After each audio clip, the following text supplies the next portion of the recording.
मनीष रवींद्र आवटी वय 30 वर्षे हा सांगली येथून बेपत्ता झाला आहे। याबाबत महाराष्ट्र राज्य मिसिंग ग्रुपला आई वडील आणि बहीण यांनी माहिती दिली असता याबाबत महाराष्ट्र राज्य मिसिंग ग्रुप शिवाभाऊ पासलकर हे प्रयत्न करत आहेत। शिवाभाऊ पासलकर यांच्या माध्यमातून मनीष रवींद्र आवटी याचे आई वडील आणि बहीण यांनी मनीष आवटी कुठे आढळून आल्यास 93 26 42 58 58 या नंबरवर संपर्क साधावा अशी विनंती करत याबाबत सविस्तर माहिती पत्रकार परिषदेतून दिली आहे। नमस्कार, मी शिवाभाऊ पासलकर, महाराष्ट्र राज्य मिसिंग ग्रुप संस्थापक अध्यक्ष। आज दुसरी प्रेस घेत आहे। एक सांगलीवरून एक असाच कॉल आला होता आपल्या परवाच्या एका मिसिंगच्या संदर्भानंतर। तर त्यांनी सांगितले, भाऊ आमचा भाऊ हरवलेला आहे, तर आपल्याला त्याला शोधायचं आहे। तर काही हरकत नाही, म्हटलं आपण बऱ्यापैकी प्रयत्न करूया। आणि त्यांचं नाव आहे मनीष रवींद्र आवटे। आज गेले 4 महिने म्हणजे 27/3/2024 वार बुधवार सांगलीतून ते घरातून निघून गेले आहेत। त्यानंतर परत ते घरी आलेले नाहीत। त्यानंतर ते एका हॉस्पिटलमध्ये मुंबई ठाणे इथे एका हॉस्पिटलमध्ये उपचारासाठी गेले होते। त्यानंतर तिथे त्यांनी त्यांचा मोबाईल नंबर दिला होता आणि मोबाईल हा सांगलीला त्यांच्या घरी होता। त्यानंतर घरी असल्यामुळं सांगलीला आहेत हे मुंबईला आहेत ठाण्यामध्ये हे आपल्याला कन्फर्म झालं। त्याच्यामुळे सांगली पोलिसांनी सुद्धा तिथं जाऊन शोध घेतला होता किंवा अशी व्यक्ती तुमच्या हॉस्पिटलला आली होती, त्यांनी सांगितलं की ही व्यक्ती आमच्या ठाण्या परिसरात आली होती। त्यामुळे आपण एक आता वेगळ्या पद्धतीने आव्हान पब्लिकच्या द्वारे करत आहोत की कारण हे पब्लिक शिवाय होऊ शकत नाही। कारण ज्यावेळेस ही आपली लिंक आपल्या व्हिडिओ ज्यावेळेस प्रत्येक मुलाच्या व्हॉट्सअपमध्ये किंवा एखाद्या रिक्षा ड्रायव्हर असू द्या किंवा बस ड्रायव्हर असू द्या, परिसरातल्या ठाणे परिसरात असतील, पुणे परिसर असतील, महाराष्ट्रातल्या सगळ्या जनतेच्या मोबाईलमध्ये ही जर आपली लिंक गेली तर आपल्याला मनीष आवटी हे लवकरात लवकर खरं मिळतील। आणि ते मिळाल्यानंतर आज ह्या आई असेल, वडील असेल, ताई असेल, आज रक्षाबंधन आलेलं आहे।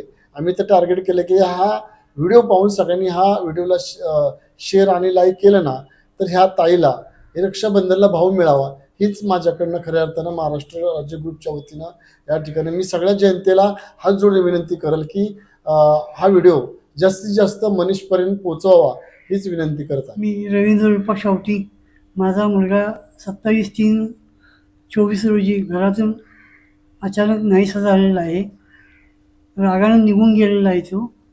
आणि त्यानंतर आम्ही दुसऱ्या दिवशी 28/3 पोलीस स्टेशनला तक्रार पण केलेली आहे, मिसिंग कंप्लेंट केलेली आहे।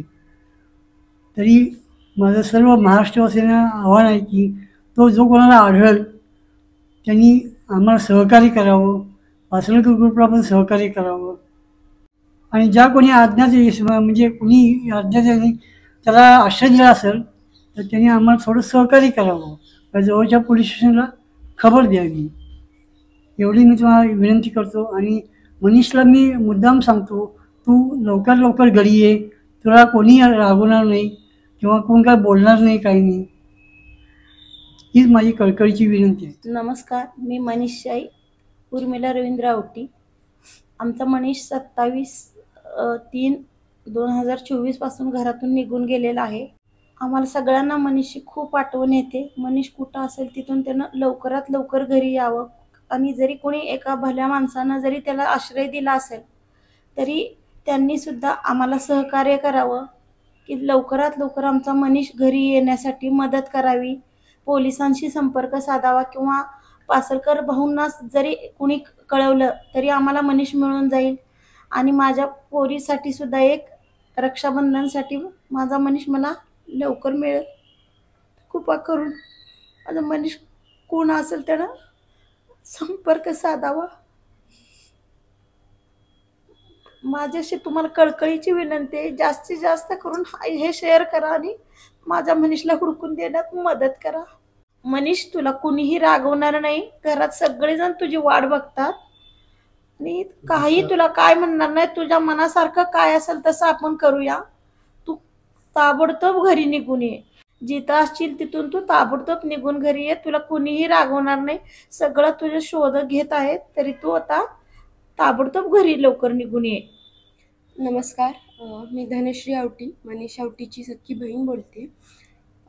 माझं सगळ्या बांधवांना भगिनींना एवढंच माझं कळकळीची विनंती आहे. माझा भाऊ जिथे कुठे तुम्हाला दिसेल, कृपा करून पासलकर सरांच्या नंबरला तुम्ही कॉन्टॅक्ट करा किंवा माझ्या आईवडिलांना कॉन्टॅक्ट करा.